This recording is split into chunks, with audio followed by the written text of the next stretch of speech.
The Pulverize Druid received a massive buff with the mid-season patch in Diablo4 Season 4. And in my opinion, the Pulverize Druid is now by far the best leveling Druid build out there in Season 4. The Pulverize damage was increased by 76%, also our glyph now does 30% more overpower damage. So this is the perfect Druid build for you to kick off your Season 4 journey if you didn't have started yet, or if you want to try out the Pulverize Druid. This will be a guide focusing on the leveling and early endgame. I will also bring out a separate pit endgame Pulverize guide. Additionally, our Iron Feather and Obsidian Slam Spirit boons got buffed, so we got even more buffs with our beloved Pulverize Druid. And on top of that, we also get even more life with Mending, and our Provocation has also been massive buffed down to 12 seconds until the next Pulverize Overpower. So many buffs that we got, and we can really feel it. The nice thing is that you will get Pulverize Gear with your seasonal journey, and currently I'm leveling a Druid Twink up to 100 and I'm just blasting with my Pulverize Druid. I'm just one-tapping everything that comes into my way. It does already so much damage with level 84 that I can clear content 30 levels higher than me with not that much problem. And it is really simple. We just slap on our Shockwave aspect, our Shepherd's aspect,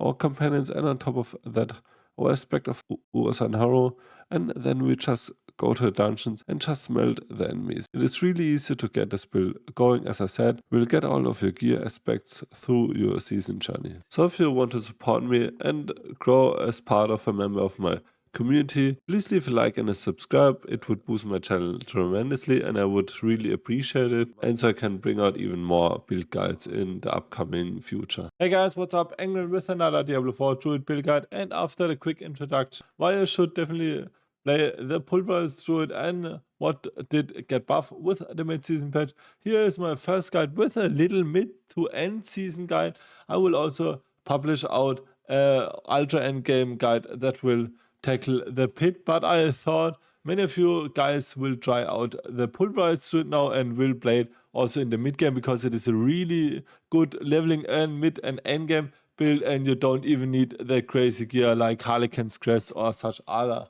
things. So I got my second try here with around level 80, and I'm playing the Pulverize Druid since level 73, and even without my insatiable fury that I got with my level 80, I am really rocking this build so far, and I'm really rocking the dungeons, and it is a real blast. So what did I try to do? So I'm experimenting around, and I don't want to go for overpower. I just want to go for everything on my crit chance and then just go for giga crit damage. I'm still trying this out because the problem with overpower is that it is far too unreliant when it comes to the pit bosses, and you will lose a lot of damage. So I think it is better to just go with crit chance and crit damage and just scale your multiplicative crit damage in the sky and just melt your enemies with it. So we'll tackle the gear later, but let's gonna talk about which things I'm gonna try out. First of all, I'm trying out the clarity. I don't know yet if I will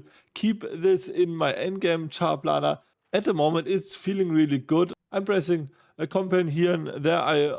For the full buff and the giga damage, you have to press all companions after another and then push your Pulverize for really high amounts of damage. But as I said, I don't know if I will go with this in the pits, because there are not that many scenarios where we're gonna have all three off cooldown, and we can also get this going with casting all three and then Pulverize, because it is too much time without doing damage. But we can also reset our companions with our pack leader, because we have such a high crit chance. It is a really nice synergy. And I'm also playing with the Nature's Reach because it got buffed really huge, and I'm trying to build and play from the far distance to just go with really high amounts of damage. As you saw, I'm around level 80 and I'm already doing around 1 million crits, and this is some kind of things I'm trying out. I still don't know, as I said, if I will keep it in the endgame, but until now it is really feeling nice, and you can also go with this in the mid game. For the rotation, it is really simple. Just press your 3 companion skills, then your Storm Strike for your earth damage, then your Petrify, and then just ham with Pulverize as you saw, I got a 2.3 million crit with level 80, so it is really nice because I got the aspect of natural balance. As I said, I don't know yet if I will keep it. I will just trying to solve things out and will try to experiment some things. So let's gonna start with the skill tree. I did take the storm strike as also the fear storm strike, so we will get the enemies vulnerable. It is mostly for the pit bosses after our exploit glyph got the enemies vulnerable. Maybe I will also get the lucky chance to make enemies vulnerable on my gear, so I can drop this point. For your core skills, go for 5 points into Pulverize. It's also enhanced Pulverize and Raging Pulverize. The funny fact is that I didn't have Raging Pulverize yet, and I just switched it moments ago, so I will do even more damage. And also for your passives, go for Heart of the Wild 1 point, so you can go for 3 points into Wild Impulses. I don't have any points in here yet. As I said, I will try the clarity out, and if it just doesn't work in the endgame in the pits, I will skill them out and put them in here. We got no defensive skills. Why? Because we already have such high defensive and high max life, and we also need all 3 components for our shepherd aspect. We need the Petrify for more crit damage and also 1 basic skill so we can generate spirit, and then our Pulverize, so we don't have room for a defensive skill, but we'll have higher amounts of damage reduction and maximum life anyway, so it is fine. For your companion skills, just go for 1 point to Poison Creeper, Wolves as also 1 point to Ravens and Brutal Ravens, so you get 2 additional Ravens for more Shepherd's damage. As I said, 3 points for Clarity, it is an experimental choice. You can also go for Ferocious Poison Creeper, so we can poison our enemies because we need the Poison Creeper to actually get the Envenom buff and also the aspect of the Changeling Depth that I got here, and I will still try out if I can get my poison through other things like the Underhalt's Visage, if it will get fixed soon in the next patch, and try to dodge Harlequin's Frostbite. As I said, I have to try it out. And also go for 3 points of Nature's Reach if you're gonna play with the distant version. Then for your Wrath skills, go for 3 points of the Crushing Earth, 3 points of the Storm Guard for a nice little damage boost, and 1 point to Safeguard so we can get our Fortified generation going, and 1 point into Neurotoxin as also 3 points into Envenom. You can also think about going for 1 point to Toxic Claws as also 1 point into Claw to get your enemies poisoned for the boss, but I think the passive poison of Poison Creeper will also help for your boss. Also go for 3 points of Mending, this got buffed so we get even more max life, and 3 points of Provocation, so we'll have some nice free Overpower sources. For your ultimate skills, go for 1 point to Petrify as also Prime Petrify and Supreme Petrify. For your passives, go for 3 points on the Defiance as also 3 points into Natural Disaster. And I think this will double dip with the boss if it's knocked down and in stagger. Also go for 3 points in a Defensive Posture for more Fortify reduction. And also go for 3 points of Quick Shift so we'll get nice amounts of damage. And for the last part, go for Awesome Strength for more max life and also damage. For gear, I will show it to you in the game, and my Paragon Board I will show you in the Chablan because I'm not 100 yet. For your helmet, don't go with Helmet Raw. I only equipped this because I didn't find a better helmet yet. And just go for either Harlequin's Crest if you have it, or Andal's Visage. It is get fixed, more expanded version, or if you don't have either of those, go for Godslayer's Crown or some nice legendary helm with some spirit per second. For your chest, go for the Insatiable Fury. It is by far our best item, and try to get a greater affix on some physical damage and damage reduction. For your glove, go for crit chance. Also go for chance to make the enemies vulnerable, and also go for max Pulverize ranks. As I said, this is really bad gear because I'm still leveling up. And for your hammer, go for 1 point into damage to crowd control enemies and a chance to immobilize the enemy. We're gonna go for damage to crowd control enemies because we wanna max our other devastation, so we're gonna do even more critical strike damage. And for your aspect, go for the aspect of Earth and Horror, so our Pulvers will get the Earth skill tag.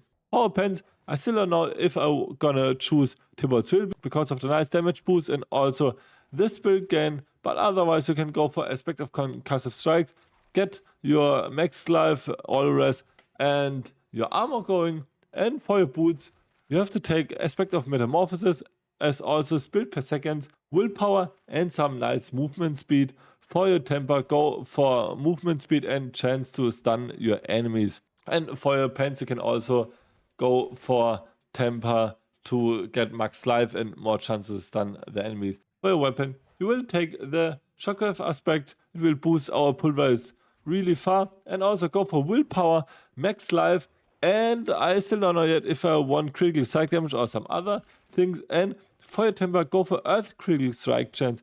And also petrified duration, so our petrify will last longer. At the moment, our petrify is gonna go for 8 seconds. I can also boost this even longer for 10 seconds, so it is really nice. For your amulet, go for 2 points into Envenom, 2 points into Nature's Reach, and also 2 points into a Natural Disaster, or 2 points into Quack Shift.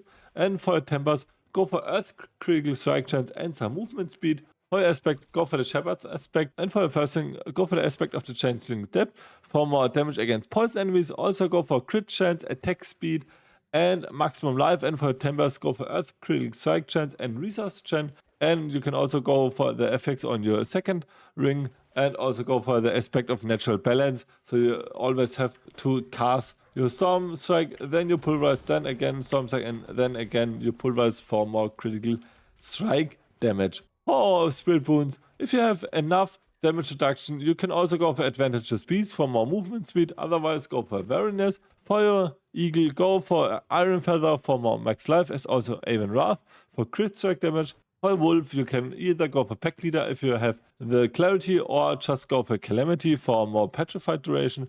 And for a snake, go for obsidian slam for faster overpower interaction. And for our Paragon board, you have to go with the shapeshifter cleave in the first slot, so we have a higher chance to crit with our spells. Also go for some nice max life nodes.